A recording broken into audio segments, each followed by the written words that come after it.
Makanya saya semalam itu sebenarnya saya menunggu banget ya, karena ini closing statement dan nggak ada gas-gaspol. Minimal masing-masing presiden itu menunjukkan bahwa dia ini jagoan banget. Kalau saya jadi presiden, stunting setahun selesai.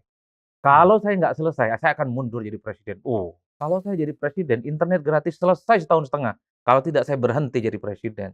Tapi kan nggak dilakukan. Tiongkok itu kenapa semua pabrik pindah ke Tiongkok? Bukan karena mereka murah, Karena karena mereka sangat-sangat skillful berat buruhnya dan sangat-sangat efisien. berarti pendidikan penting ya. Pendidikan penting, tapi sebelum kita ke pendidikan, Jadi gini, kita gizinya dulu. iya. Bagaimana mereka mau belajar ketika mereka lapar? Sekarang yang mendapatkan manfaat soal hilirisasi siapa? Oke, jadi pertanyaan saya gini, Iya. Pak Ganjar setuju hilirisasi apa enggak? Karena dalam setiap forum selalu berubah.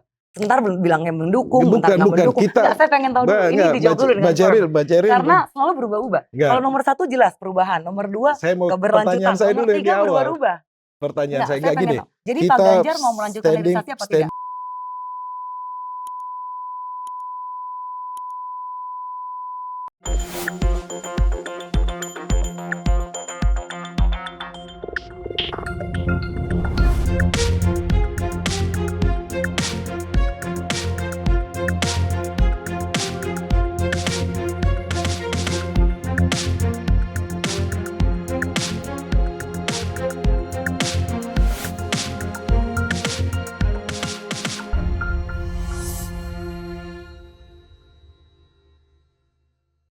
Bismillahirrahmanirrahim. Assalamualaikum warahmatullahi wabarakatuh. Salam sejahtera buat kita semua. Salam. Nah, ini paling penting, salam. Kalau enggak di panggilan di PSI itu sis. Ya. Sis Seril tidak mantap kalau nggak ada kata salam, apalagi Bung Roni. Ya kan? Kan Bhinneka Tunggal Ika, Bang. Ya, salam buat semuanya, seluruh para penonton Unpacking Indonesia. Hari ini kita bersama 3 orang tokoh politik, yaitu Sis Seril Tanzil, ya, dari Partai Solidaritas Indonesia, juga merupakan caleg dari PSI, Dapil DKI 3. 3. Jakarta Barat, Jakarta Utara, Pulau Seribu. Kepulauan Seribu. Penting. Udah berapa kali ke Pulau Seribu? Terakhir itu saya ke sana baru bulan lalu. Oh, ajak dong kalau kita ke sana. Kita Bagus, bertiga bagus. juga Makin kepengen bagus. tuh ke sana. Nah, yang di sebelah Sis Seril ini Bung Roni Talapesi. Kita tidak usah perkenalkan lagi ketika Caleg DPR RI. DPR RI Dapil DKI 2 Jakarta Selatan, Jakarta Pusat, luar negeri. dari PDI Perjuangan nomor 5. Ya, Partai Harus lengkap.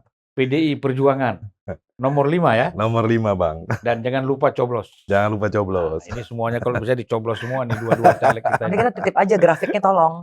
Ya.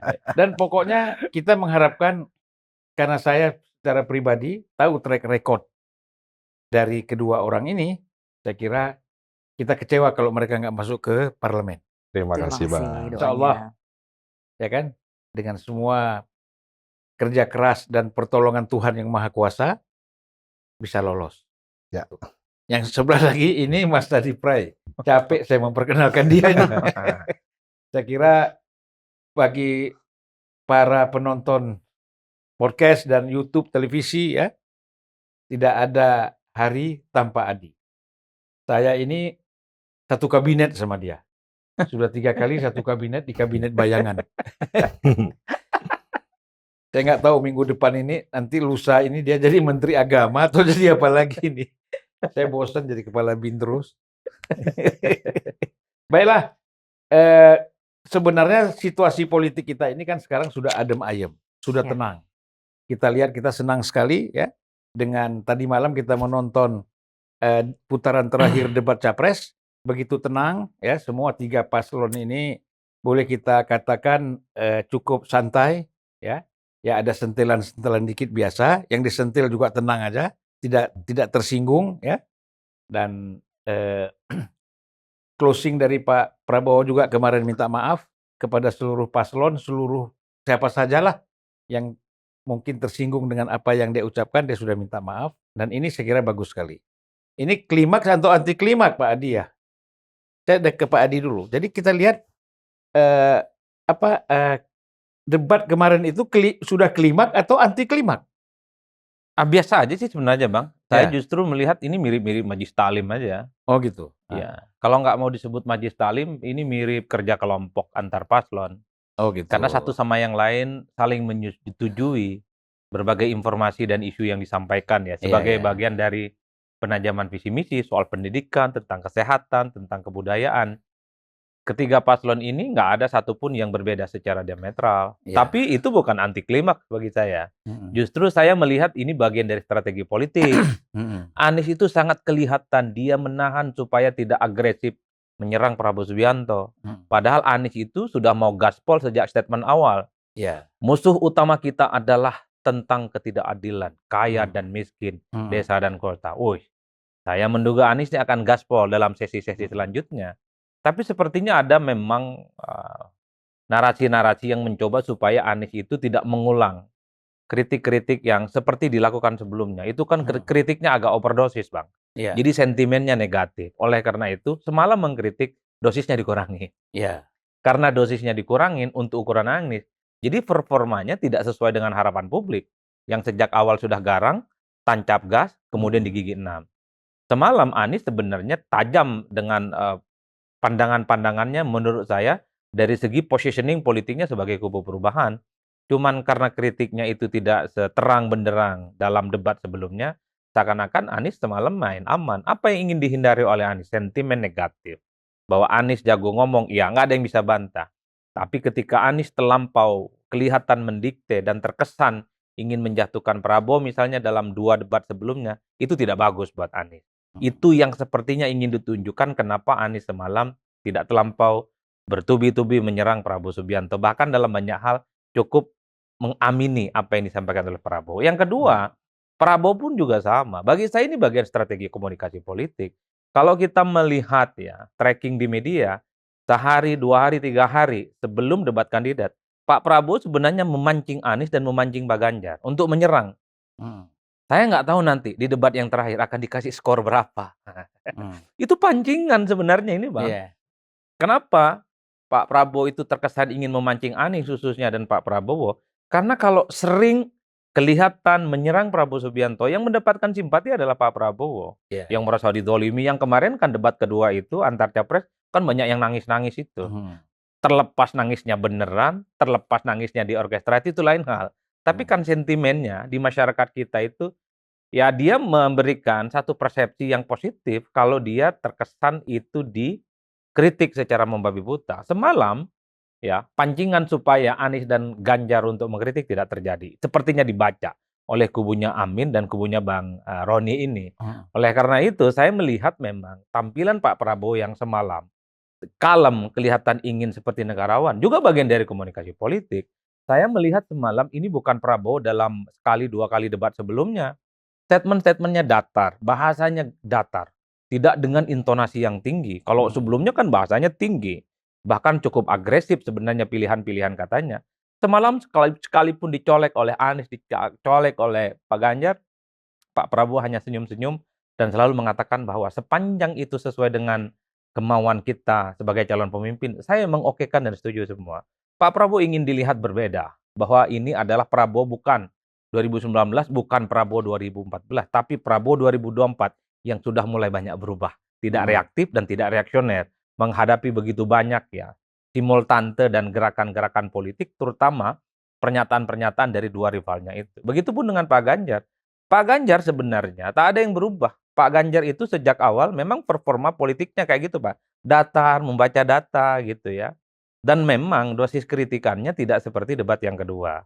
Kalau mau jujur, statementnya Pak Ganjar 2 hal yang menurut saya cukup prinsip dan serius. Pertama misalnya ketika bicara tentang kebudayaan, dia mencontohkan Butet. Butet mengkritik, ya biarin aja mengkritik. Dia ekspresi kebudayaan, tidak perlu dilaporkan. Itu prinsip. Dan itu adalah bagaimana Pak Ganjar mencoba untuk mengorkestrasikan suara-suara kritis PDIP belakangan ini yang mengkritik potret demokrasi dan potret penegakan hukum. Dan bahkan kalau mau jujur, closing statement terakhir Pak Ganjar, itu ngeri-ngeri sedap betul, Pak. Mengutip statementnya Pak Jokowi 2019 saat debat kandidat dengan Pak Prabowo. Jangan pilih pemimpin yang memiliki karakter, kecenderungan otoriter dan seterusnya dan seterusnya. Oh, itu menurut saya luar biasa dan itu prinsip. Bukan tidak nyerang-nyerang, tapi nuansa serangannya tidak terasa. Jadi kalau orang mencubit, tak terasa cubitannya, Bang. Itu yang saya tangkap, makanya wah ini seperti kerja kelompok nih, baik-baikan. Tapi ingat, ini bukan klimaks, ini strategi aja nih untuk bercocok tanam mendapatkan faedah elektoral. Udah itu aja, Bang. Iya. Jadi membaca debat semalam bagi saya bukan polos-polos dalam rangka ini sudah rekonsiliasi secara politik. Oh, nggak ada cerita. Ini bagian dari upaya untuk mendapatkan simpati dari rakyat aja, terutama swing voters yang saya kira memang iman politiknya masih goyang-goyang.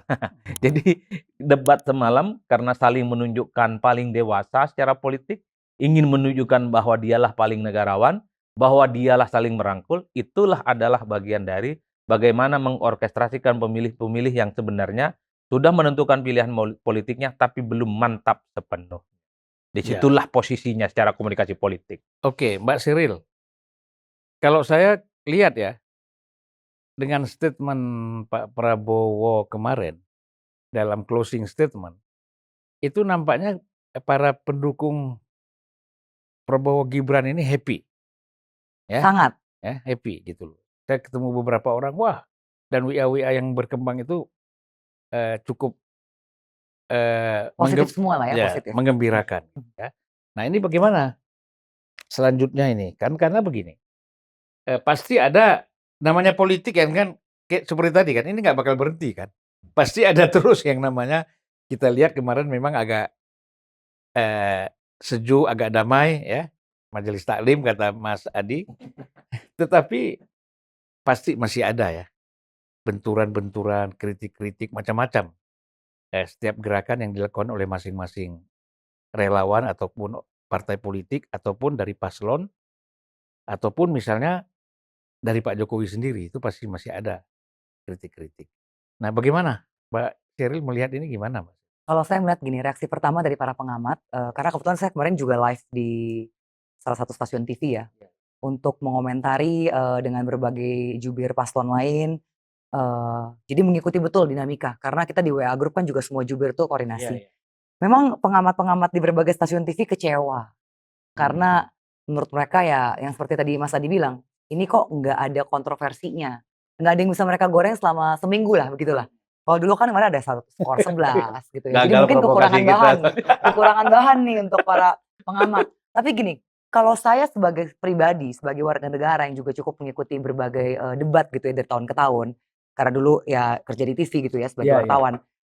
Saya menghargai sekali ketika seorang seperti Prabowo dengan latar belakangnya dan juga rekam jejaknya begitu ya, bisa dengan legowo meminta maaf. Dan banyak yang bilang, sebenarnya kemarin pidato closing statement Pak Ganjar itu harusnya menjadi sebuah, senjata pamungkas. Kalau Pak Prabowo nggak duluan statement, yang statement-nya itu adalah meminta maaf jika ada kata-kata yang salah, persatuan, pesan-pesan kerukunan, saling merangkul. Itu sebenarnya kemarin itu sepertinya agak sedikit di luar plan nih, pidato closing statement yang disiapkan Pak Ganjar. Karena yang harusnya jadi klimaks, ternyata menjadi anti klimaks karena lebih dulu Pak Prabowo sudah meminta maaf, begitu. Sedangkan kan sudah disiapkan ya. Tapi intinya kalau dari kami sebagai jubir merasa udah nggak perlu lagi ada yang kita perdebatkan untuk kita kritisi, kita hajar-hajaran ya. Karena dari paslon kami aja udah jelas posisinya, yaitu apa, debat sudah selesai, sekarang perjuangan kita adalah TPS, bagaimana kita menjaga konstituen supaya lebih paham lagi visi misi. Dan dari berbagai survei di belahan dunia, berbagai belahan negara gitu ya, di Amerika misalnya, Amerika itu kan raja broadcast. Dan juga dia mungkin demokrasinya ya yang salah satu yang paling lama juga ya. Jadi yang namanya budaya debat itu, live debat itu udah mereka lebih dulu lah. Survei-survei televisi di sana menunjukkan bahwa debat itu tidak banyak menggeser pemilih, peta pemilih. Dan kalau kemarin kan di Indonesia, beberapa lembaga survei bilangnya ya paling yang diperebutkan itu swing voters. Iya 5-6%. Yang nggak terlalu besar lah, 5-6%. Itu pun belum tentu semuanya nonton debat. Karena kalau kita uji, orang-orang biasa yang bukan pengamat, bukan akademisi, bukan aktivis, bukan wartawan, jarang sekali yang bisa mengikuti debat dari awal sampai akhir. Itu terlalu, isu-isunya terlalu elit, terlalu susah dicerna oleh masyarakat awam meskipun yang lulusan luar negeri sekalipun. Misalnya saya menguji ke para orang tua murid di sekolah anak saya misalnya, saya tanyakan kepada ibu-ibu di kantin, atau ya tetangga-tetangga, nggak banyak yang mengikuti full. Hmm. Jadi sebenarnya ini seperti kita menonton pertandingan sepak bola. Misalnya MU versus siapa misalnya? Ya Arsenal. Arsenal. Ya kan bukan berarti kalau MU-nya menang atau Arsenalnya menang lalu pendukungnya jadi switch gitu kan. Karena Hmm. orang itu sudah tahu siapa yang mereka pilih. Dan kemarin itu kami melihat, kami menghargai betul ya ketika Pak Anies, dikatakan oleh Pak Adi, kelihatan dia memang membaca lawan dan merubah strategi ya, tidak tidak terlalu terpancing begitu. Dan Pak Prabowo juga kami kemarin lihat itu sangat fit dibandingkan debat pertama dan kedua. Beliau terlihat memang secara fisik itu letih karena kan banyak sekali area di Indonesia yang harus dihampiri Iya. begitu ya, belusukan, belum bertemu relawan, simpul banyak sekali. Kemarin tuh kelihatan Pak Prabowo itu sangat fit, segar bugar. Jadi karena fit mungkin dia juga lebih rileks dalam Hmm. menghadapi serangan lawan pun ya biasa aja, semuanya dia jawab aja sesuai substansi. Dan sepertinya Pak Ganjar yang mencoba untuk sentil-sentil nggak berhasil dan ternyata Pak Anies juga dengan pandainya tidak terlalu mau merespon, sundulan bola dari Pak Ganjar. Kalau kemarin kan misalnya mereka tektokan Sundul-sundulan ya. untuk menyerang Pak Prabowo aja kan gitu loh. Jadi Oper-oper memang pendek, dari oper-oper awal pendek. pemilu selalu kan kubu 02 yang diserang oleh kubu 01 dan 03 ya. Istilahnya ya mereka dengan berirama begitu hanya menyerang paslon nomor 2. Tapi kemarin saya lihat ini Pak Anies sangat cerdas, tidak terlalu termakan oleh pancingan Pak Ganjar dan karena Pak Ganjar akhirnya nggak dapet responnya, jadi berjuang sendiri juga akhirnya ya jadi yang tadi Pak Adi bilang jadi malah anti klimaks gitu loh closing statement-nya. Tapi saya rasa ya kita harus bisa juga memulai lembaran baru dalam politik Indonesia bahwa bisa kok politik itu ketika saling bernamai tidak dibilang bahwa ini akhirnya ujung-ujungnya mau kerjasama untuk kepentingan politik ke depan supaya semua bagi-bagi kue. Saya nggak setuju kalau gitu. Karena banyak kok negara yang menunjukkan bahwa ketika demokrasinya berjalan nggak harus teman-teman gitu loh. Kenapa sih kita mesti kayak gitu? Bukankah kita negara kaya yang punya potensi untuk menjadi 5 besar ekonomi dunia kalau elit-elitnya bisa bersatu? Saya percaya di kubu 02, saya percaya di kubu 01 dan 03 banyak sekali pakar-pakar, pemikir-pemikir yang punya kontribusi yang sangat dibutuhkan oleh negara. Untuk apa sih kita harus teman-teman? Selesai pemilu ya mari kerjasama lagi. Orang-orang bagus dari Tapi pemikir-pemikir kan dari kerjasama tidak harus juga masuk dalam kabinet. nggak harus, mengkritik pun boleh. Karena gini, ingat ya, pemerintah itu tetap butuh kritik, tapi kritiknya kan dalam koridor ya. Ya. Dan saya rasa kemarin kalau dikatakan budayawan diserang gitu ya, kita kan tahu undang-undang ITE itu harus orang yang dijadikan objek dalam penghinaan atau apapun itu yang melaporkan kepada polisi. Jadi nggak bisa misalnya saya kelompok pencinta Pak Jokowi atau saya kelompok pencinta Pak Prabowo lalu melaporkan ke polisi kan nggak bisa.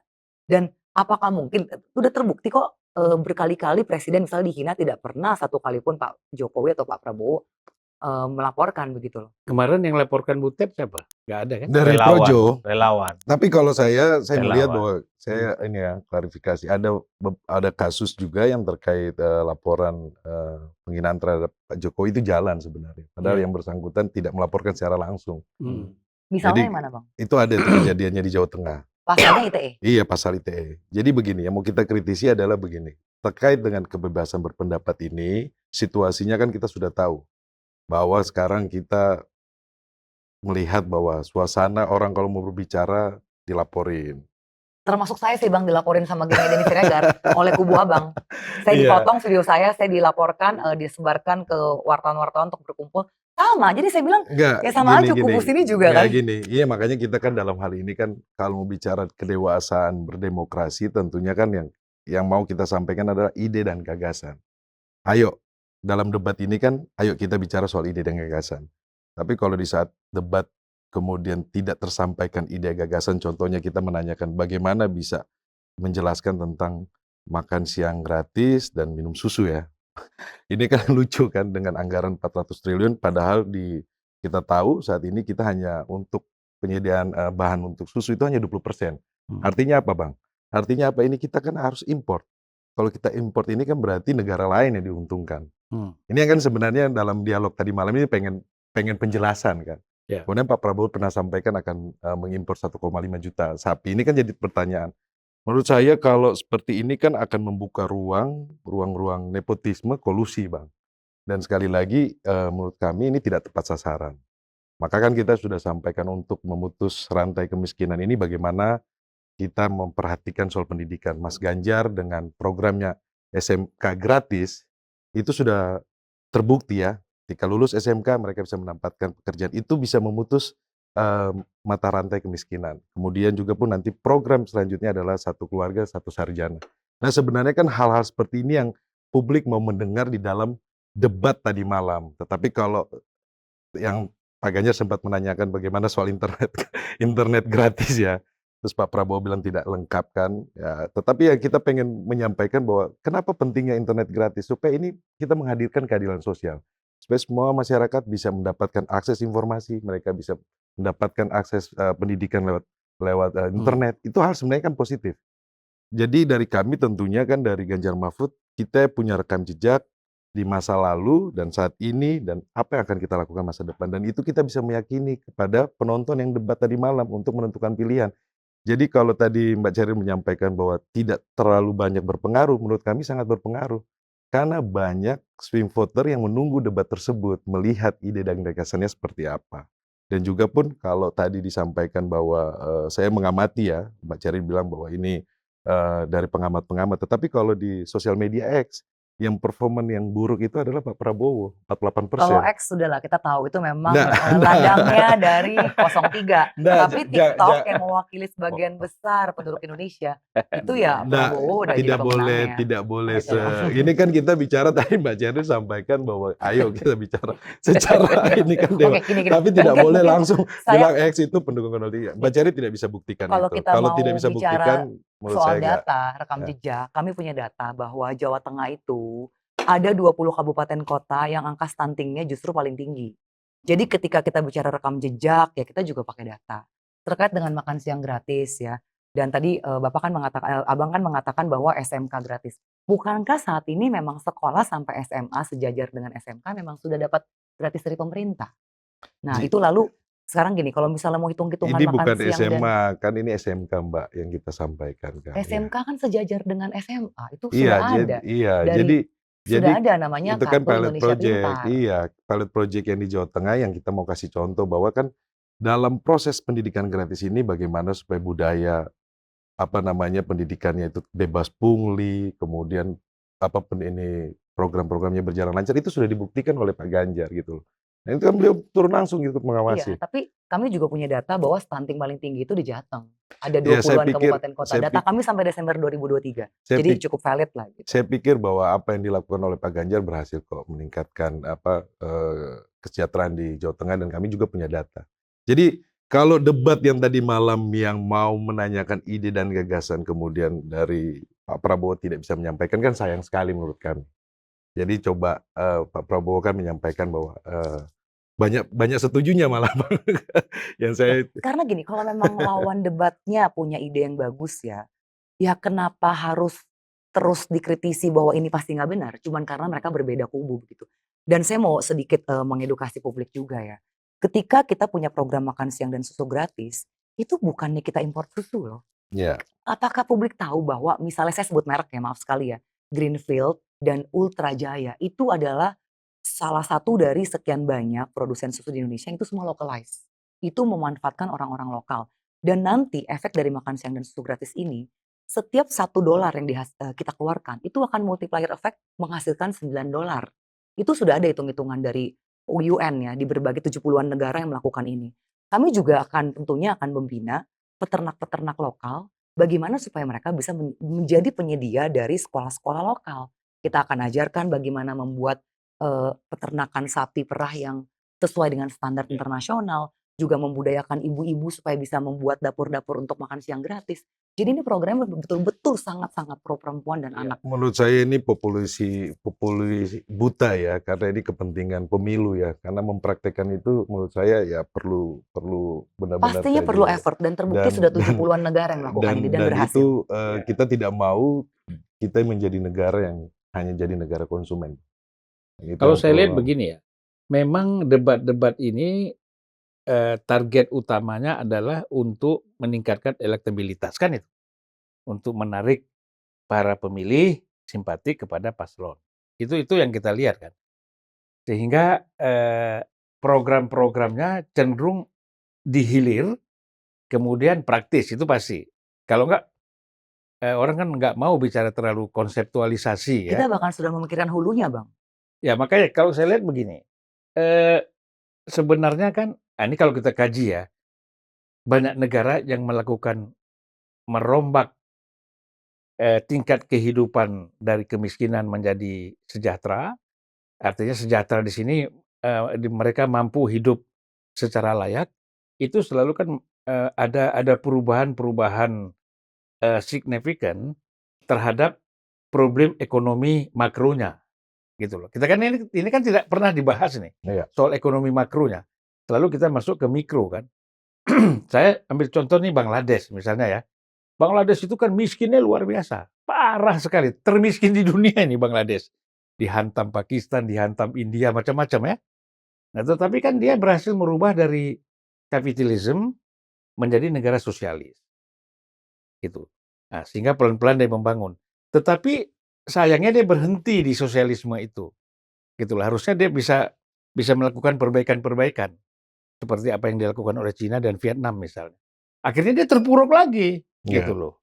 Jadi bolak-balik ganti presiden, bagus, hancur lagi, bagus, hancur lagi. Tapi sekarang saya lihat dia menjadi negara nomor 2 eksportir garmen di dunia ini. Iya. Itu luar biasa ya. Sementara kita kan garmen-garmen kita ini mati. Coba Betul. lihat Majalaya semua di mana-mana itu garmen kita habis. Iya, karena Teks- semuanya kirim dari luar. Tekstil kita mati karena kita merasa tidak bisa bersaing dengan Cina misalnya. Yang begitu murah, barang bekas masuk segala macam. Nah, oleh karena itu, maksud saya begitu bahwa yang saya maksud hulu itu adalah dalam konseptualisasi sistem ekonomi yang kita bangun itu kita mau ngarah kemana. Nah, ini yang memang Bang Iya, Sulfan, ini jadi- tidak mungkin. Jadi- Bang Sulfan tahu tidak apa yang membuat industri kita ini kalah di Asia Tenggara dan Hmm. sumber daya manusia. Ya. Sumber daya manusianya. Tiongkok itu kenapa semua pabrik pindah ke Tiongkok? Bukan karena mereka murah, karena mereka sangat-sangat skillful buruhnya dan sangat-sangat efisien. berarti pendidikan penting ya. Pendidikan penting, tapi sebelum kita ke pendidikan, Jadi gini, kita gizinya dulu. Iya. Bagaimana mereka mau belajar ketika mereka lapar? Iya. Boleh dites di Iya. NTT, di banyak kota-kota kecil itu. Mindsetnya itu adalah nggak sarapan dan bahkan tidak makan membawa bekal. Jadi ketika kita mau mengusahakan makan siang gratis dan susu, ini bukan ujuk-ujuk dari langit dapat ide, dan terbukti Pak Anies pun setuju ya pernah melakukan itu di DKI kan. Mengikuti dari revolusi saya pikir- putih dan itu ada jejak digitalnya. Berarti Pak Anies pernah melakukan itu. Berarti ini Iya. program yang baik. Jadi sebenarnya Bang, kalau bicara soal stunting ya, itu kan yang Abang tadi sampaikan dari hulu ya. Bagaimana proses pernikahan dari pasangan muda itu dipersiapkan sehingga nanti dalam proses pelahirannya juga pun anaknya juga pun lahir dengan baik ya. Tadi saya mau koreksi sedikit bahwa stunting yang tertinggi di Jawa Tengah ya, bahwa di programnya Pak Ganjar yang sudah lakukan yaitu program Centing Kentan, Jateng Gayeng Nginceng Mong Mateng. Itu berhasil menurunkan angka stunting 2018 dari 2018 itu adalah 24%, kemudian 2022 19%. Berarti apa Pak Ganjar berhasil. Saya mau cerita sedikit. Nah, jadi ini saya mau koreksi saya supaya kerjasama dengan Mbak Puan, Iya, ya kan? Dengan Mbak Puan Maharani, iya, itu mengatasi stunting di Jawa Barat. Iya. Jawa Barat. Jadi waktu itu memang dianggap di Jawa ini yang paling tinggi tingkat stuntingnya itu Jawa Barat. Iya. Nah, dia respect, kemudian kerjasama dengan bikin tim relawan stunting, ya. Jadi kalau bicara stunting kita tahu betul problemnya. Iya. Ya. Sebenarnya biaya stunting itu juga tidak terlalu mahal lah. Iya. Ya, kita waktu itu menggunakan daun kelor, dicampur susu, dicampur kedelai. Nah, itu yang kita kasih ke ibu-ibu itu, dan di setiap rumah mereka itu kita tanam 5-10 batang pohon kelor. Ya. Dan daun kelor ini diekspor loh. Kita nggak tahu kan, kita pikir ini makanan ngusir setan ya. Padahal diekspor di luar negeri. Afrika untuk mengatasi stunting, ya tentu ada susu ya. Iya. Nggak mungkin orang hanya Iya. makan daun kelor. Ada susunya, ada dikasih gula aren ya, Iya. supaya manis gitu. Nah, itu kita lakukan selama hampir 2 tahun di Jawa Barat. Kantornya masih ada sekarang di sini. Saya Iya. dari kecil nggak Hasilnya pernah bagaimana minum- Bang? Hasilnya Hasilnya secara indeks. Saya dari kecil nggak pernah makan susu dan nggak pernah minum susu dan makan daging. Hidup saya sampai sekarang. ya, ya Saya itulah. makan jagung, Mbak, sama Iya. sagu. Asal bukan ini Kan nanam gini, singkong lain- bumbunya jagung. lain Hah? lain ladang lain apa kata orang? Lain Lain ilalang. ladang, lain ilalang. Nah ini Ya, Mas Adi ini nggak perlu lagi makan susu, udah tegap dia. sudah tegak. Mas Adi gimana nih? Tadi persoalan gini ya, program-program yang ditawarkan, ya. Kita kan tadi bicara nuansa majelis taklimnya. Tapi kan dalam majelis taklim ini ada pembicaraan, ya kan? Iya. Ada program yang ditawarkan. Betul, betul. Nah, artinya gini, kalau saya tangkap dari Pak Prabowo, program konkretnya itu. Tetapi kan di dalam sisi pendidikan juga ada, Iya, ya. Misal persoalan internet gratis, gitu kan? Nah, Oh nggak Prabowo, Pak bukan Ganjar, internet Pak gratis, Ganjar. itu Pak Ganjar. Internet gratis Ganjar. Ganjar. bukan. Kan ketika dipersoalkan oleh Pak Ganjar, Oh, Ya internet kan? apa susu? dia Nah, bilang, ini kan pilihan. Bukan tidak penting yang namanya internet gratis itu. Tetapi kita utamakan ini. Artinya kan ada juga rencana kan gitu. Iya. Nah, kalau Pak Ganjar kan langsung menyebutkan. Dan pemerintah harus hadir Iya. dalam konteks ini. Sebenarnya pemerintah sudah hadir. Iya. Nah, tapi Kita punya KTP Sakti, Bang.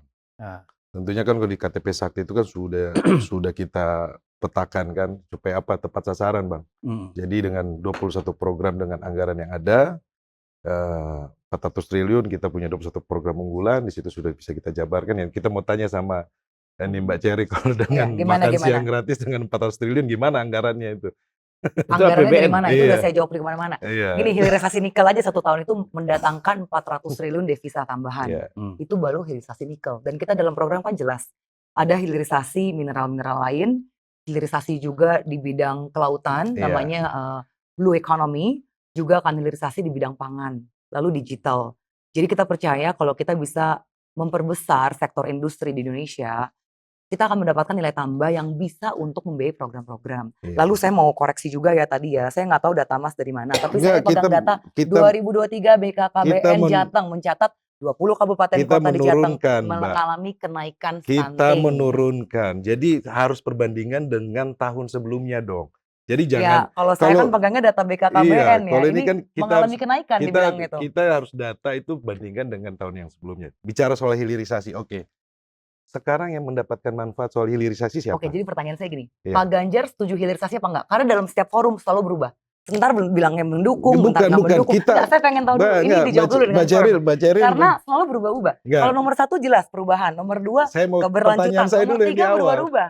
Pertanyaan Enggak, saya saya enggak pengen gini. tahu. Jadi Pak Ganjar mau melanjutkan hilirisasi apa tidak? Standing position kita sudah jelas. Apa yang bagus akan kita teruskan, kita lengkapi. Berarti hilirisasi akan Apa yang dilanjutkan nggak? tidak baik tentunya kita akan perbaiki. Berarti hilirisasi akan Tapi kan kita dilanjutkan akan nggak? lihat nanti ke depannya. Berarti Kalau nggak usah hilirisasi dijawab. betul, kalau hilirisasi cuma hanya untuk manfaat sekelompok orang, ya kita akan lihat.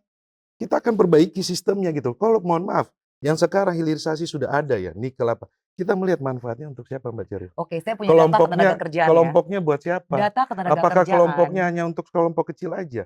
Oke, saya Saat bisa ini jawab. untuk membangun IKN saja, anggaran dari hilirisasi mana?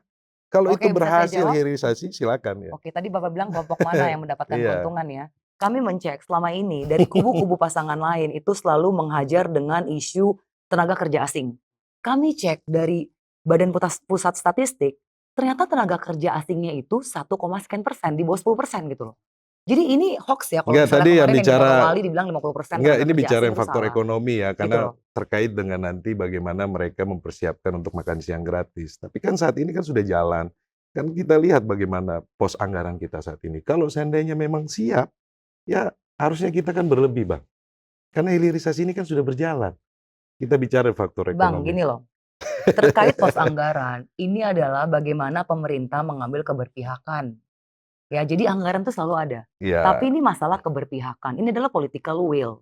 Apakah mau pilih internet gratis ketika saya aja belusukan di DKI aja kita belusukan sebagai caleg, Bang. Banyak yang nggak punya ponsel smartphone. Lagi mana internet gratis gitu loh. enggak. Ya, Banyak itu kok. iya banyak. Tapi Ini, buktinya kalau ini. kita ke lapangan banyak sekali yang bahkan nggak bawa handphone. Masalahnya Jadi kalau sebelum kita mencerdaskan mereka, ya gizinya kita perhatikan dulu lah Bang. Dari dalam perut kita persiapkan secara biologis. Supaya nanti ketika kita bisa kasih pendidikan gratis, guru-guru terbaik kita kasih. Mereka bisa menyerap dengan baik gitu loh. Kita nggak bisa lah ngomong misalnya membandingkan dengan Mas Adi yang nggak suka minum enggak, kalau susu. kita Tapi kan hidup Mas Adi itu kan di kota. Kita kan udah cukup layak gitu ya. Mungkin makannya tadi apa nggak suka makan nasi. Tapi Enggak, kalau jagung itu kan juga sehat. memang nggak Jagung suka juga saya sama karbohidrat. susu, Mbak. Nggak suka dari dulu. Nggak tahu kenapa baunya nggak enak. Makanya dia mengatakan jangan Masalahnya kalau jangan menyesali Susu yang sudah tumpah. yang sudah Eh, tumpah. apalagi kalau Karena dia susu akan dari minum. luar kalau negeri kan. tapi kalau jagung sama singkong doyan deh, Pak. Doyan dari dulu dibanding. Ya, makanya food estate kan juga nanamnya jagung sama Ah, singkong. Nanti itu Iya. debatnya nih sama Bang Roni. Masalahnya nanam jagung Cuma gini tumbuhnya loh, singkong Saya kan. rasa gini ya, kalau dari kami jelas visi misi makan siang gratis dan susu, kita mau menguatkan dari yang paling dasar dulu. Sementara saya nggak tahu bagaimana dengan visi misi Pak Ganjar dan Pak Mahfud, karena berubah-ubah terus. Enggak. Kita Sebentar sudah internet konsisten gratis, dong. lalu Enggak. satu sarjana Ini satu keluarga, Mbak nanti bilang Cherry, lagi mau bangun maksud rumah. saya Mbak Cherry Jadi jangan menyampaikan kalau kalau kita belum lihat ya, baca visi saya misi juga bisa kita. bilang, oke, Itu dananya sangat dari mana? berbahaya berbicara seperti itu. Dananya dari mana gitu kan saya bisa balikin, dananya dari mana dong? Ya kita sudah ada Gitu kan loh. pos anggaran APBN sudah jelas. Ya, Iya kan, intinya gini, tetapi kalau intinya kita gini. begini. Setiap paslon ketika membuat visi misi pasti sudah dihitung oleh pakar-pakarnya untuk anggaran. Iya, jadi begini loh, yang tadi saya sampaikan Mbak Ceril.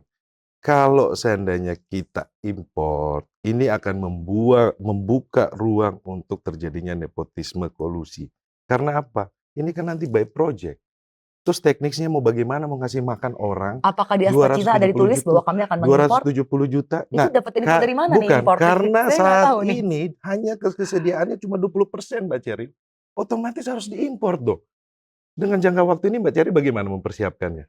Gini loh, Pertanyaan saya, gini karena loh Mas bahan ya. baku susu hanya 20% ada di Indonesia. Itu dari Ya, Dirjen kan Kementerian. begini, kalau tidak import berarti kan memanfaatkan industri-industri susu dalam negeri yang sudah ada. Tidak Iya, yang tercukupi, lokal, yang Bang. lokal. Yang lokal kan. Yang lokal. Ya, artinya Makanya begitu. tidak tercukupi karena mau kasih makan kan banyak, Bang. Sekarang belum tercukupi karena memang belum digarap dengan baik. Karena belum ada political will dan memang belum menjadi prioritas. Jadi yang mengimpor itu adalah mereka industri susu ya. Mereka impor kemudian mereka Bukan Bang, kalau Jadi konsep kami gimana? adalah dari desa. Jadi Oh, konsep kami selalu perkuat dari tatanan yang paling kecil. Jadi bukan hanya kota yang diperbesar, iya. tapi desa. Jadi justru BUMDes-nya itu yang diperkuat. Akan ada koperasi-koperasi untuk peternak susu. Apalagi ada Budiman Sujatmiko di kubu kami kan. Gitu ya. Kita tahu Bang Budiman ini betul-betul orang yang sangat peduli dengan desa. Jadi saya rasa ini mungkin belum tersampaikan secara clear bahwa Sayangnya nggak jadi menteri pedesaan ya. Harusnya dia. Gitu. Ya itulah politik ya. ya tapi Iya. kan ide dan gagasan bisa dituangkan di mana aja Iya, kan, iya, di iya. kontribusi. Karena Makanya- begini Bang, kalau saya melihat debat semalam ya, memang nggak klimaks dalam arti waktu yang nggak tersedia cukup maksimal. Saya kan dari awal selalu mengatakan kalau bisa debat itu waktunya jangan dibatasi 1-4 menit untuk ngomong satu topik. Misalnya satu debat itu topiknya cuma 2, pendidikan dan kesehatan, 2 jam. Udah, Iya. itu aja yang dibahas. Baru kita Ya. mencapai apa yang Betul. Iya. Bagaimana menjelaskan soal food estate, tentang susu, tentang internet gratis. Dalam waktu 4 menit nggak nggak bisa. mungkin. Belum kelar, tiba-tiba ada gimmick-gimmick yang membuat rada nggak enak hati, udah berhenti itu ngomong. Iya. Yang kedua, saya selalu mengatakan, udahlah debatnya itu jangan ada penonton. Itu moderator sibuk, penonton, diam. Nah, Udah 2 detik hilang, Bang. Iya. Penonton dia 4 detik hilang suaranya, Bang. Saya selalu mengandaikan debat itu di ruang terbuka kayak gini, yang diundang cuman media. iya. Penonton nobar aja tuh, pinggir jalan, di Hmm. kafe, di mall. Itu aja. Nggak usah bawa pendukung ya. Nggak perlu bawa pendukung. Kenapa? Di situ akan kelihatan nanti gagasan dan orisinalitas seorang calon presiden. Dia nggak perlu bantuan supporter, contekan, bisik-bisik, nggak Iya. perlu. Dan nanti di debat itu kan enak. Bawa grafik-grafik, ini loh angka kemiskinan bisa diturunkan. Oh ini loh tentang pendidikan kita, bagaimana bisa di-expose keluar. Kan enak, Bang.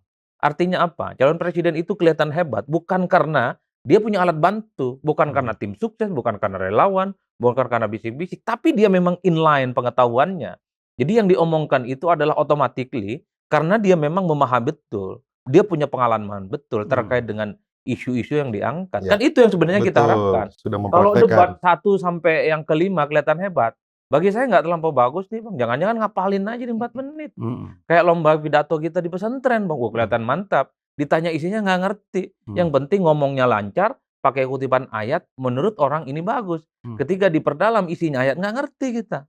Jangan-jangan begitu dalam debat yang menurut saya, setiap isu hanya bicara 2 dan 3 menit. Makanya saya semalam itu sebenarnya saya menunggu banget ya. Karena ini closing statement dan nggak ada gas-gaspol. Minimal masing-masing presiden itu menunjukkan bahwa dia ini jagoan banget. Kalau saya jadi presiden, stunting setahun selesai. Kalau saya nggak selesai, saya akan mundur jadi presiden. Itu yang kita Hmm. omongkan. Kalau tanpa itu, Mang, semua visi misi nggak akan tuntas. Kalau saya jadi presiden, internet gratis selesai setahun setengah. Kalau tidak saya berhenti jadi presiden.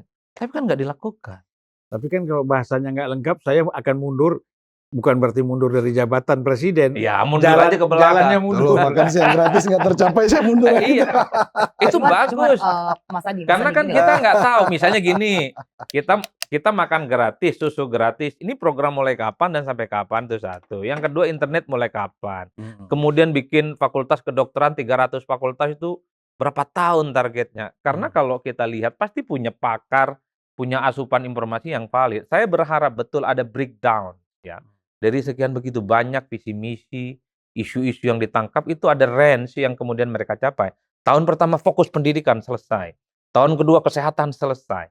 Tahun keempat itu misalnya tentang bagaimana mengurangi kesenjangan antara desa dan kota dan seterusnya. Enak kan bicaranya, Bang. Kayak kita kuliah dulu. Semester 1 harus bicara tentang filsafat Fosse. Dari filsafat klasik sama kontemporer, ada Heidegger, Gadamer. Semester 2 kita bicara tentang teori-teori tentang ekonomi.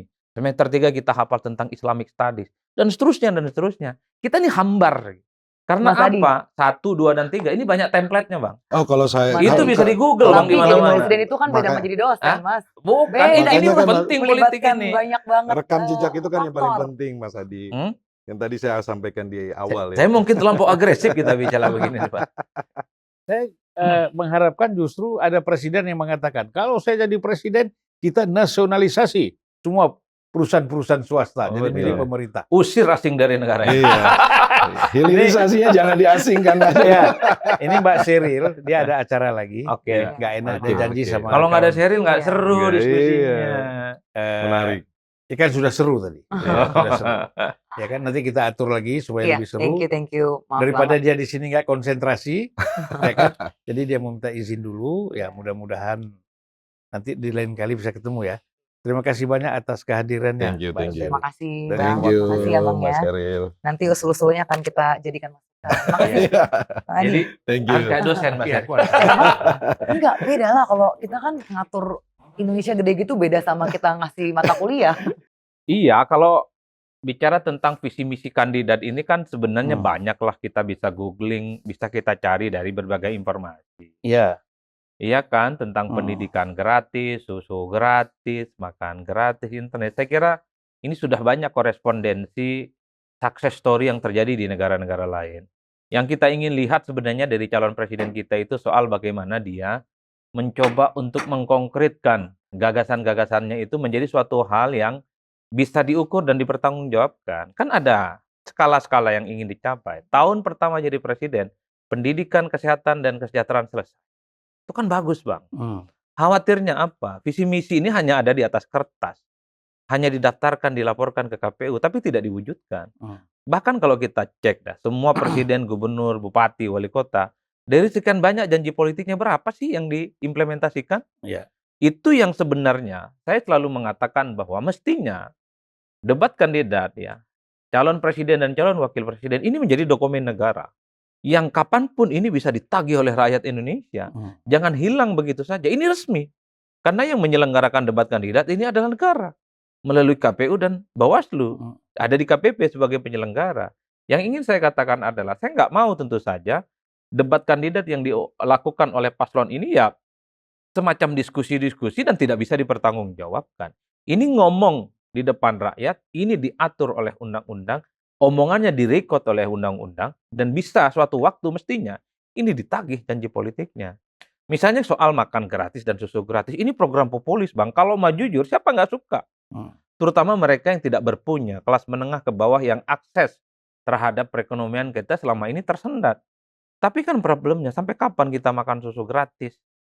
Atau minum susu gratis dan makan gratis, termasuk soal anggaran. Ini kapan akan dituntaskan soal problem yang utama di hulu, soal kemiskinan. Apa cara kemiskinan kita itu? Saya terus terang, Bang, kalau pulang kampung ke Madura, mulai dari infrastruktur, tentang pertanian, kehidupan masyarakat, gitu-gitu aja kok. Iya. Presiden sudah ganti, gubernur sudah ganti, Bupati ganti. bupati sudah ganti, anggota dewan sudah ganti. Kalau dihitung janjinya itu, Bang, dari jembatan Suramadu sampai ujung Pulau Madura, ya sepanjang itu juga janji-janji para politisi itu. Iya. Tapi apa, kesejahteraan nggak pernah hadir. Kenapa saya selalu ngomong tentang Madura itu perlu jadi provinsi, nggak pernah diperhatikan, Bang. Iya. Sudah ganti gubernur, sudah ganti presiden, sudah ganti bupati, sudah. Yang ingin saya katakan adalah, paling enak itu ngomong, paling enak itu berjanji, tapi paling susah untuk mewujudkan bagaimana janji-janjinya itu menjadi nyata. Ketika bicara tentang kesejahteraan, mengurangi angka kemiskinan pengangguran, tunjukkan ke saya berapa tahun akan dilakukan itu. Hmm. Nah, persoalan apa rumusnya itu urusan presiden dan para pembantunya. Kita hanya ingin tahu janji politiknya. Kalau saya jadi presiden, 2 tahun kemiskinan turun 10 juta. Kalau saya jadi presiden, tahun kedua kesejahteraan bisa ditingkatkan, terutama mereka yang selama ini kesulitan untuk mengakses ekonomi dan seterusnya dan seterusnya. Itu menurut saya jauh lebih penting untuk menagih janji-janji politik mereka. Kalau kayak semalam atau debat-debat sebelumnya, kita bisa menjamin nggak kalau itu akan bisa diwujudkan? Nggak bisa, Bang. Nggak bisa diikat sebagai satu komitmen politik bahwa sang calon suatu waktu akan bisa mewujudkan itu ataupun tidak. Kan sering sudah janji-janji presiden ini kita dengar, ya, mulai zaman SBY dan Pak Jokowi, dan kita juga tahu apa yang dilakukan dan apa yang tidak dilakukan. Bahkan kalau mau jujur ya, di zamannya Pak Jokowi yang menonjol apa? Kalau nggak bantuan sosial, infrastruktur. Yang lain-lain nggak kelihatan. Padahal begitu banyak itu, Bang. Janji-janji politiknya bahkan ratusan. Ada satu clipping-an buku ataupun clipping-an statement-statement Pak Jokowi yang di situ pengantarnya ada Pak Fadlizon, 101 apa 1001 janji Pak Jokowi. Kalau dicek satu persatu ya saya kira memang begitu banyak juga janjinya yang tidak terpenuhi. Zaman SBY juga begitu. Yang ingin saya katakan adalah debat kandidat itu penting untuk menambah wawasan sekaligus untuk tahu apa sebenarnya gagasan besar dari calon presiden. Tapi bagi saya di atas segala-galanya, menagih janji mereka dalam rentang waktu 5 tahun, itu apa skala prioritasnya. Karena jadi presiden tuh 5 tahun, Bang. Syukur kalau terpilih kembali yang kedua kalinya. Tapi jangan minta 3 periode. Harus ada skala-skala prioritas yang menurut saya, yang begitu banyak harus di-breakdown. Jadi menurut capres ini masalah utama bangsa kita itu apa? Kalau memang kemiskinan dan kesejahteraan, ya gempur di situ. Jangan ngomong yang lain dulu. Duitnya pakai di situ. Anggarannya jangan 20%, jangan 30%. Kalau perlu 60% di situ, Bang. Pokoknya biar pendidikan maju, kesejahteraan maju, udahlah expose di situ tuh anggaran kita. Tadi malam ada yang bagus kan, baik dari saya lihat dari Ganjar ataupun Anies, itu kan yang mengatakan jangan menjadikan biaya anggaran pendidikan itu sebagai beban. Tetapi itu kan dianggap sebagai investasi ya. Nah, ini kan tinggal kita lihat lagi, kembali janji lagi kan? Nah, Iya. bagaimana mewujudkan itu? Bung Roni ini gimana? Artinya kan ada diskusi-diskusi di internal ya. Iya. Untuk melihat pasti nggak mungkin tidak dibicarakan apa yang sudah disampaikan. Nah, kira-kira kalau bisa dijelaskan kepada kita, tidak usah terlalu detail ya, tetapi paling tidak ya gambarannya seperti apa itu?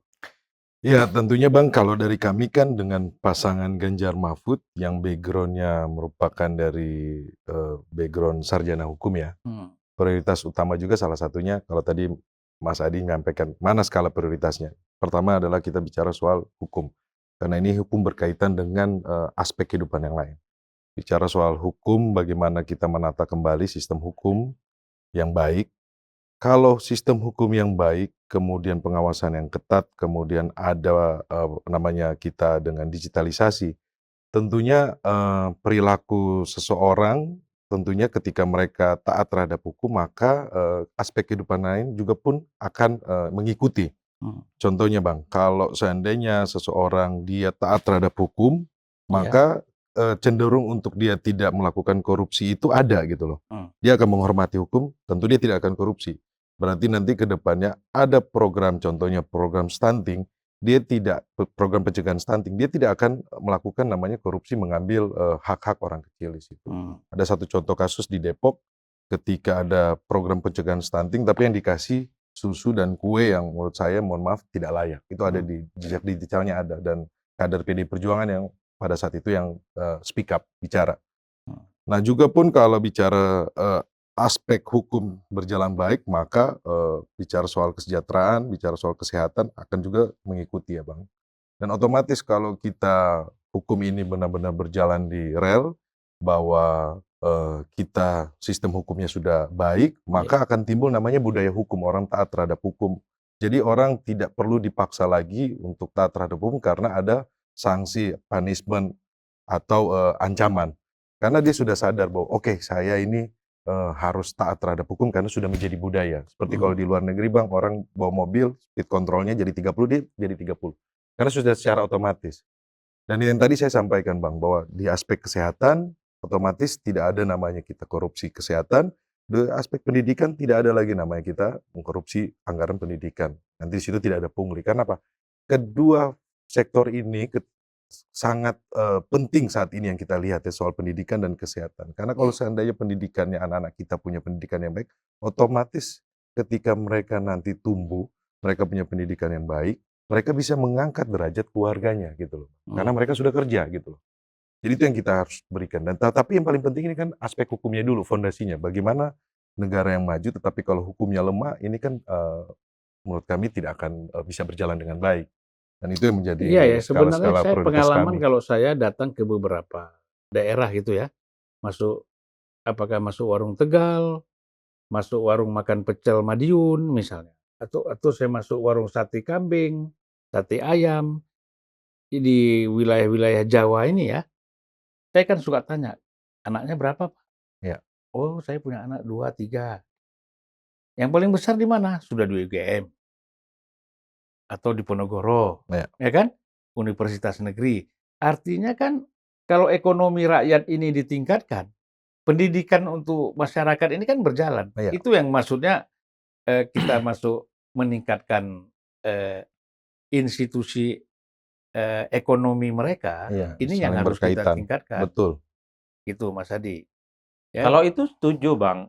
Kan sebenarnya kalau kita menganggap kesenjangan desa dan kota itu menjadi problem utama, bagaimana caranya orang desa itu nggak ke kota? Ya. Apa? Roda ekonominya harus tumbuh. Ya. Salah satunya apa? Ya, misalnya pertanian. Saya petani lah. Petani itu kan dari dulu punya penyakit bawaan. Dia susah pupuk, sekali ada mahal. Kalau dia musim panen, itu biasanya harganya murah. Sekalinya dijual ke tengkulak dengan harga cungkir balik. Ya, sudah Itu- diijon duluan. Nah, itu yang repot, Bang. Ini yang kemudian membuat kenapa orang-orang di kampung saya, dan mungkin ini terjadi di tempat-tempat yang lain yang juga petani, kenapa dia ingin eksodus keluar. Jadi TKI, jadi TKW, dan bahkan sekarang orang-orang Madura itu nggak keluar negeri, bukan jadi TKI, tapi dia jualan warung sembako di Jakarta dan sekitarnya, Jabodetabek. 24 jam, all the time, melayani apapun. Ya. Bahkan bensin pun juga ada di situ. Itu yang saya sebutkan. Orang Madura itu karena saking struggle-nya, sesuatu yang dalam tanda kutip ya tidak dilakukan orang, dikerjakan, Bang. Ya. Dan gara-gara misalnya warung sembako yang cuman kecil-kecilan, bisa sekolahin anaknya di pesantren, bisa kekuliahin anaknya di mana-mana dan seterusnya. Ini yang mestinya dipikirkan. Desa dihidupkan iya, tapi apa role modelnya? Salah satunya adalah petani. Petani itu pastikan hasil panennya ada yang ngebeli, Pak. Betul. Ya. Jangan dibeli oleh tengkulak yang harga cungkir balik. Iya, maka nanti memang Mata rantainya di situ hukumnya sebenarnya. juga pun harus tegas, Iya. Bang. Iya. Memang Makanya- berkaitan dengan semua aspek kehidupan. Yang kedua apa? Bikin sekolah-sekolah top cabangnya di daerah-daerah. Sehingga apa? Orang nggak ke Jakarta semua cari kampus top.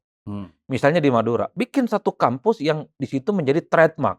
Jadi orang-orang Madura nggak perlu datang ke Jakarta, datang ke Bogor, datang ke Atau Jogja, Surabaya ya. atau di Surabaya, menjadi sentrum. Di Indonesia bagian timur juga pikirkan, bikin kampus yang saya kira cukup besar dan semua bukan hanya orang Indonesia Timur, orang Barat, orang Tengah juga mau. Iya, iya. Kan ada pepatah Cina yang mengatakan, gunung itu kan nggak perlu tinggi-tinggi amat, yang penting ada dewanya. Kalau di Indonesia bagian timur ada kampus top satu aja, di situ yang ngajar-ngajar orang top, insentifnya top, saya kira kan banyak kok Ya. orang sekolah ke sana. Dan kalau sudah ada kampus top, pasti di situ menjadi pusat peradaban. Ekonomi akan denyut, orang bikin kontrakan, tempat laundry, jual gorengan, bikin sablon. Siklus ekosistemnya yang kayak gini nggak Hidup. dibangun. Iya. Itu yang saya sebutkan. Ataupun terbangun bukan by system, tapi by person. Iya. Ya kan? Iya, artinya ini swastanisasi. Iya, itu yang terjadi kita lihat. Karena kesadaran-kesadaran yang tidak tersistematisir, yang bukan dibangun oleh kebijakan. Iya. Tetapi dia dengan kesadaran sendiri. Iya. Misalnya begini, saya melihat, mengapa fakultas kedokteran di Aceh itu banyak orang luar? Nah itu. Ya kan dari Jawa, dari mana itu banyak masuk ke sana gitu. Ya. Dan lulusannya bagus-bagus. Nah, artinya kan kalau ada satu universitas yang memang bisa menjadi model orang walaupun di kampung manapun, Oh kan gitu tadi. iya, betul. Di Flores misalnya, yang begitu jauh, di Bima misalnya, kita bikin yang seperti itu atau di Papua sekalian. Nah, jadi tidak cukup mengandalkan perguruan tinggi standar yang ada sekarang ya. Betul Bang, dan juga pun nanti ke depannya contohnya ASN jangan hanya terkonsentrasi hanya di Jawa saja gitu loh. Hmm. Jadi kan ini banyak kan rumahnya di Jawa, tapi kerjanya mereka di Papua. Weekend mereka baru pulang ke Jakarta. Akhirnya roda perputaran ekonomi di sini. Tetapi kan kalau kita ke depannya bagaimana kita mempersiapkan SDM yang terbaik tentunya kan dari bagian perekrutan sampai pembinaan. Jadi kalau seandainya putra-putra daerah terbaik itu mereka kembali ke daerahnya, mereka membangun daerahnya. Nah, supaya apa? Perputaran ekonominya bergerak semuanya. Betul. Kan Iya. perputaran ekonomi itu kan terkait dengan jumlah dan populasi masyarakat yang ada, Bang. Betul, Semakin sedikit ya roda ekonominya akan berpengaruh. betul. Iya, Itu yang saya sebut, ini harus mengantisipasi supaya orang desa nggak eksodus. iya, Kenapa misalnya pembangunan itu terkesan Jawa sentris dan Jakarta sentris? Karena di sinilah denyut peradaban itu muncul. betul. Sekolahnya di sini, setelah sekolah dicari kerjaannya di sini, beranak pinak di sini, berkeluarga di sini, matinya juga di sini, Bang. Kalau di daerah ditumbuhkan, yang saya sebut sebagai ekosistem dan stimulus daerah, ya saya kira memang mereka itu tidak akan kemana-mana. Masyarakatnya banyak, tumbuh berkembang, populasinya bertambah, dan tidak ada kekurangan apapun. Jadi kesenjangan-kesenjangan semacam ini yang menurut saya harus dipikirkan secara serius. Tapi itu tadi, membangun satu kesatuan pembangunan antara pemimpin satu dengan yang lainnya kan nggak sama, Bang. Kalau ganti rezim, ganti selera itu Bang repot, Pak. Itu yang saya selalu mengatakan, bahwa pendidikan itu investasi jangka panjang. Bikin kampus di daerah-daerah yang selama ini nggak dipikirkan. Anggap IKN lanjut, bikin kampus di situ. Orang kenapa banyak nolak tentang IKN? Karena yang terbayang IKN itu adalah project oriented. Jadi ini soal bagaimana menghasilkan kapital, ekonomi. Tapi jarang yang bicara kalau di IKN itu sebagai sentrum pendidikan. Misalnya pernah tidak kebayang di IKN itu akan dibangun pusat-pusat sekolah yang top, entah itu SMA ataupun universitas. Iya. Kalau dibangun universitas-universitas luar misalnya, mau buka cabang, wow, saya kira luar biasa. Insentif dosen ada, bisa dari luar, atau mahasiswa kasih beasiswa. Ada asramanya, saya kira akan muncul peradaban-peradaban baru. Siklus ekonominya akan muncul, siklus sosialnya akan muncul. Orang secara perlahan yang ada di Jakarta dan Jabodetabek akan ke sana, Bang. Karena di situ ada dewa, dalam tanda kutip. Apa? Dewa-dewa ekonomi ada, dewa-dewa pendidikan ada. Dan itu tidak ditimbulkan. Apa efeknya? Ya kita seringkali bypass. Mau makan harus impor. Susu gratis harus impor. Cangkul impor. Kita nggak berpikir. Saya mengalami betul sebagai petani. Saya udah hampir 20 tahun lebih merantau ke Jakarta. Kayaknya kondisinya gitu-gitu aja, nggak berubah. Ya, Gitu loh, tidak ada Bang. perubahan. Tidak ada dalam perubahan secara kehidupan signifikan. petani kita, ya. Malah mereka hidup dengan berhutang, Betul, ya kan? betul. Semakin sulit gitu loh. Jadi Nah ingat ini, apa lagunya Bang Haji Romai Lama, tutup lobang kali lobang. Iya. Nah itu yang menurut saya. Ini contoh ya, saya Iya, nggak iya. tahu di tempat yang lain. Betapa di kampung saya orang Madura itu ya nggak betah, Bang. Apa yang mereka tunggu? Ini kan sekedar menunggu hidup di dalam mati atau mati di dalam hidup, Bang. ya, Kerja nggak dapatkan apa-apa. Banyak orang yang mencari pekerjaan. Kalau ada yang butuh pekerjaan ke kampung saya, Bang, kerja. Tapi jangan ngarep uang pekerjaannya, Bang. Karena kerja aja tuh. Apakah dapat insentif atau enggak? Nggak ada tuh. Kesejahteraannya nggak ada. Nggak ada. padahal orang kan untuk kerja itu untuk mendapatkan hasil. Betul. Iya. Nah, kayak petani deh, bekerja. Emang ada jaminan dapat hasil? Nggak ada. Dia hanya menunggu mati dalam hidupnya. Dia beli pupuk ngutang. Ngejual panennya dengan harga cungkir balik, belum tentu dia bisa menutupi harga produksi selama musim panen. Apa yang bisa diharapkan? Makanya yang kita butuhkan itu sebenarnya bukan hanya pekerjaan, tapi pekerjaan yang menghasilkan. Petani, nelayan, buruh. Itu nggak pernah dipikirkan. Kayak nelayan deh. Apa rekayasanya? Padahal ikan kita luar biasa Luar banget, biasa. Pak. Kaya betul dibandingkan tetangga-tetangga Saya sebelah. kalau soal nelayan saya tahu problemnya Pak Adi, Mas Adi. Izin berlayar. Bukan. Problem nelayan kita, mereka bisa menangkap ikan setiap hari. Itu misalnya 100 kilo. Hmm. Udah? Ya. Tetapi pesanan dari darat yang sudah mesen sama dia 30 kilo. 30 kilo. Terus 70 kilo lagi kemana? Akhirnya mereka buang. Kenapa tidak ada cold storage? Hmm. Kalau ada cold storage, 30 sudah diambil orang, yang 70 lagi bisa dimasukkan cold storage. Dan hampir banyak daerah kita tidak ada cold storage. Saya kalau berjalan dari Aceh ya, Iya. itu keliling Aceh, nggak tahu ya, ada satu aja cold storage sudah bagus. Bagus. Tapi Nah, beberapa proyek cold storage nggak jalan memang. nggak jalan. Nggak jalan. Yang di Maluku Utara juga nggak jalan. Masa kita nggak bisa bikin pabrik es? Iya. Betul, betul. Bayangkan, Betul. kadang-kadang oke nggak ada cold storage, ya kan?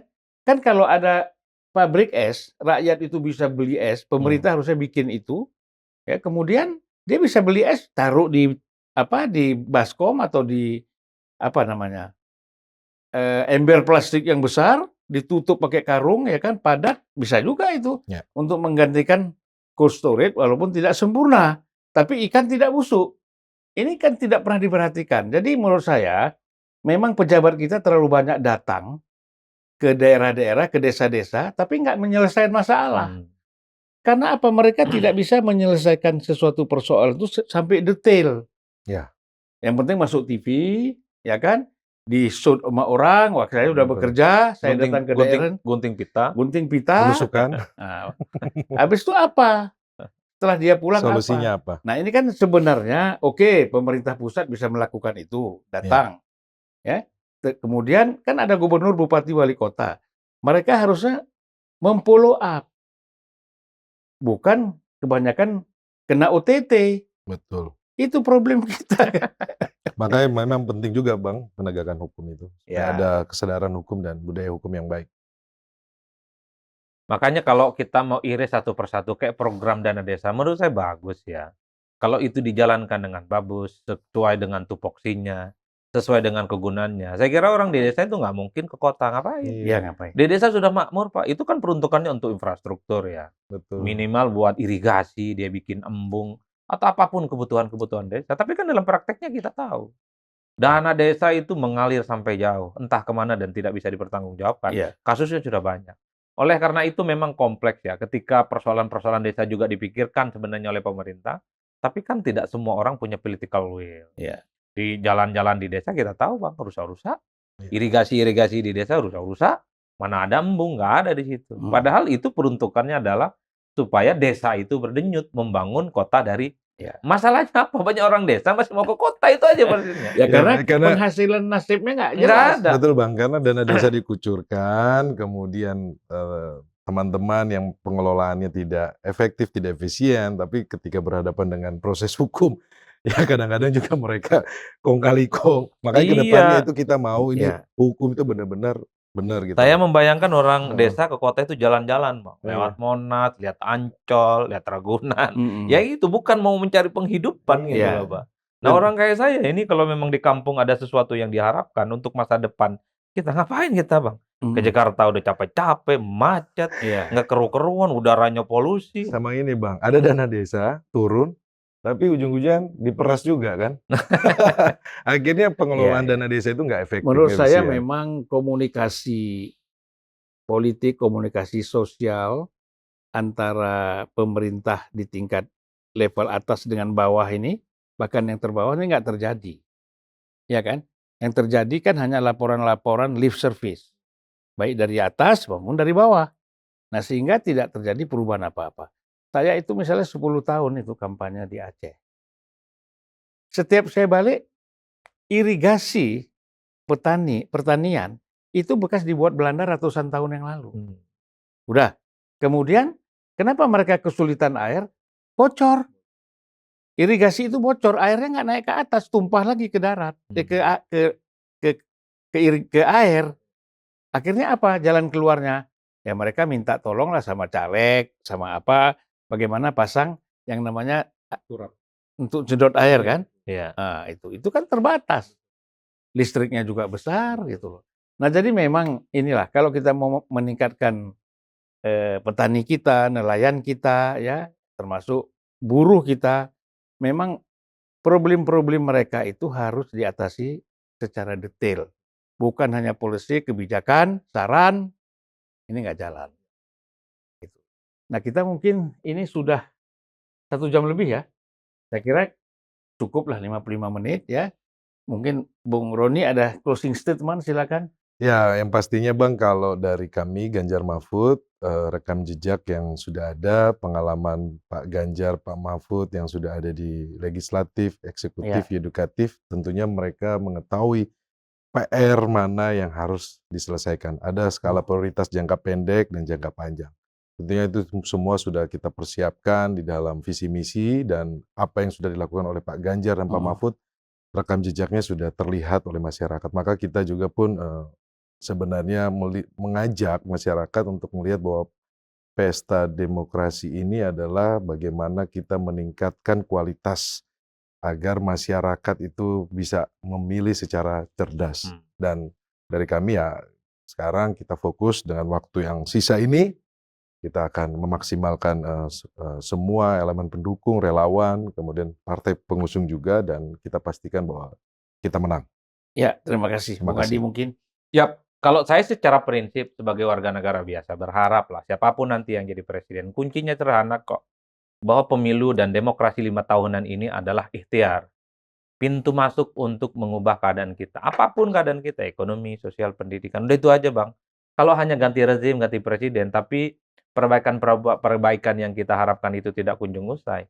Jadi orang hopeless dengan pemilu. Orang hopeless untuk berpartisipasi. Orang hopeless dengan elit-elit yang setiap debat pasti akan diasumsikan sebagai hanya sebatas retorika dan ngomong-ngomong dan agak akan dilakukan. Jadi intinya adalah pembuktian. Kan begitu aja jalan ceritanya. Secara umum visi misi nomor 1, nomor 2, dan 3 nggak ada yang buruk. Semuanya bagus. Ujiannya adalah berapa persen kira-kira dari janji-janji politiknya yang diserahkan ke KPU yang sering diumumkan kepada rakyat itu bisa akan diwujudkan. Nah itu aja. Nah, itu yang penting sebenarnya. Sekarang ini kan dunia podcast sudah berkembang. Nah itu yang penting tuh. Ya. Tagih aja nanti lewat podcast, Bang. Ada di unpacking. Dan tugas kita nanti bukan hanya mengundang, tetapi kita melakukan studi. Kan nanti ada program jangka pendek, menengah, dan panjang. Nah, kita lihat nanti pendeknya dalam setahun itu atau berapa bulan apa yang jalan. Nah, kita undang lagi Bung Roni sebagai anggota DPR, insya Allah. Siap. Adi, Amin. ya kan? Sebagai dekan FISIP UIN nanti. Kita kejauhan, Bang. Ya enggak lah, kadang-kadang kan ini kan Gibran aja bisa. Masa ya kan? Wakil presiden. Bang, nanti setelah Pilpres unpacking-nya berubah. Unpacking, mengawal janji pemerintah. Setelah itu unpacking-nya berubah lagi, Bang. Menagih janji pemerintah. Iya, menagih. Menagih, bukan hanya menagih tidak dijawab, menjungkir balikkan pemerintah. Jadi omongan-omongan dimanapun debat kandidat tampilin, nanti kita komentarin, Bang. Ini janjinya nih, gitu loh. Hah? Sekarang enak. Kenapa? Ya ada gitu kan. Kita tampilkan, dikomentari ya kan. Nah, ini rakyat tahu kan. Betul, Bang. Kalau nggak ada yang nonton, kita tonton sendiri, Bang. Nah, pasti banyak yang nonton. Kalau nggak ada yang like, kita like Bung sendiri, Roni, Bang. Mas Hadi ini tidak pernah di bawah 100. Oh iya. Terus naik kan. Selalu naik. Semakin lama semakin banyak yang nonton. Terima kasih. Pengacara Baradae, Oh, pengacara baik. Pembela wong cilik, Bang. Dia udah di unpacking yang start pertama aja Baradae 1000 yang nonton. 1000 sejuta. Sejuta. Iya. Makanya selalu Pengacara diundang. baik. Ya, insya Allah dia terpilih. Kita doakan. Amin, amin, Bang. Terima Penting kasih. sekali ada orang-orang seperti Bung Roni dan Ya, banyak lagi ya kawan-kawan yang memang idealis. Iya. Ya kan? Yang penting Konsisten. mendapat rezekinya itu wajar. Iya. Ya kan? Gitu. Idealis tidak identik dengan harus miskin. Iya. Ya kan? Idealis itu proporsional. Iya. Ya kan? Kita mendapatkan sesuatu dengan kerja keras. Iya. Sebagai anggota DPR, bukan mendapatkan dari suap dan lain-lain kan Iya. gitu. Nah. Baik, terima kasih. Luar biasa. Luar Sampai jumpa biasa, lagi. senior. top. Terima Assalamualaikum kasih. warahmatullahi wabarakatuh. Salam sejahtera buat kita semua.